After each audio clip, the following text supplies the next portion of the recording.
Assalamualaikum warahmatullahi wabarakatuh. Halo semuanya, perkenalkan nama saya Alivia Kairunisa, nomor presensi 03. Saya Fania Zabrina, nomor presensi 30. Kami dari kelas 10 TKIB. Nah, dalam kesempatan kali ini, kami akan mempresentasikan hasil diskusi kami mengenai pembangkit listrik tenaga sampah, mata pelajaran MPT. Nah, dalam pembangkit listrik tenaga sampah itu memanfaatkan sampah untuk menjadikan energi yang sudah banyak dilakukan, salah satunya ya untuk pembangkit listrik. Lalu, teknologi pemanfaatan sampah itu menghasilkan energi listrik yang sudah banyak dikembangkan. Lalu, secara prinsip, proses sampah diubah menjadi energi listrik yang dilakukan melalui proses pembakaran langsung ataupun tidak langsung.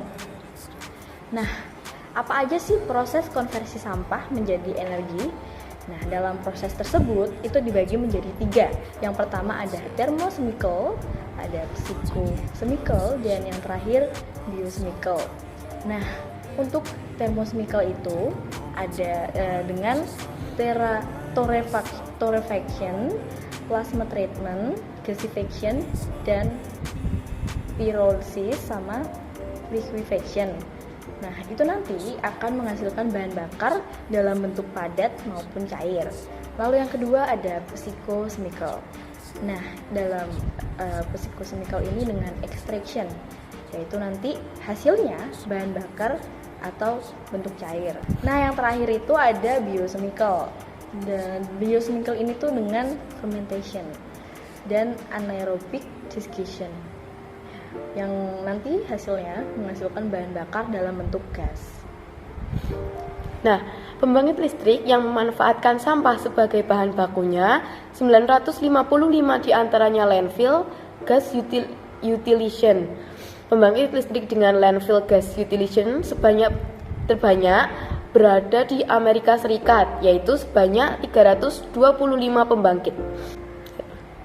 Sementara itu, teknologi biorefinery merupakan teknologi mengubah sampah untuk menjadi berbagai macam bahan bakar atau fuel, energi, dan bahan-bahan kimia lainnya yang banyak dimanfaatkan dalam kehidupan. Salah satu produk yang dihasilkan dengan menggunakan teknologi biorefinery adalah refuse derived fuel atau RVD, yaitu bahan bakar yang berasal dari sampah yang mudah terbakar yang diolah melalui proses pencacahan, pengayaan, dan klasifikasi udara. Terus pasti ada kendala dan permasalahan. Nah, kendala dan permasalahan yang pertama adalah pemilihan sampah dari sumber yang tidak dilakukan atau tercampur. Yang kedua, sulitnya mencari teknologi yang sesuai dengan kondisi sampah yang ada dan sesuai dengan anggaran yang tersedia. Yang ketiga, overestimasi potensi sampah untuk menghasilkan energi listrik.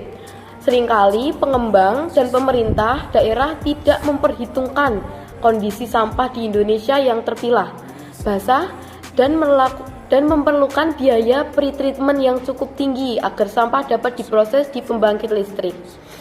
Akibatnya, biaya tipping fee dan investasi membengkak. Tipping fee yang besar akan memberatkan anggaran pemerintah daerah untuk pengelola sampah selama ini. Investasi yang besar akan memberatkan pengembang, apalagi tidak ada jaminan bankable bagi project financing. Nah, yang keempat, dalam kendala permasalahan itu ada keterbatasan SDM di daerah untuk mengembangkan PLTSA. Kenapa kok bisa sih keterbatasan SDM? Karena SDM yang dibutuhkan dalam proses pengembangan PLTSA tidak hanya sebatas SDM untuk penyusunan pra-VS, tetapi juga SDM untuk mengoperasikan lebih lanjut pembangkit listrik tersebut. Nah, inilah yang harus dipersiapkan setiap daerah yang akan mengembangkan PLTSA. Nah, yang kelima, sistem pengangkutan sampah yang seringkali masih dilakukan dengan truk bak terbuka menjadikan sampah basah. Nah, sampah yang tercampur dalam kondisi basah nilai kalornya rendah dan perlu ada pretreatment. Proses pretreatment akan menambah biaya yang harus dikeluarkan dalam pengoperasian PLTSA. Menurut Damahuri 2020, sampah kota itu tersusun dari komponen potensi energi yang sangat bervariasi. Ada yang nilai kalorinya tinggi dan ada yang rendah.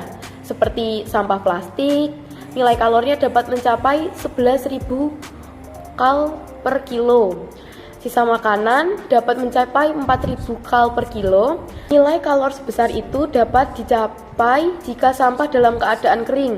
Inilah mengapa dalam pengembangan PLTSA tidak hanya harus memperhitungkan sampah yang terpilah dari sumbernya, akan tetapi juga memperhitungkan proses pengumpulan dan pengangkutan sampah dilakukan yang dapat memastikan sampah selalu dalam kondisi tidak tercampur dan kering. Nah, cukup sekian dari kami. Kurang dan lebihnya mohon maaf. Wassalamualaikum warahmatullahi wabarakatuh. Dadah.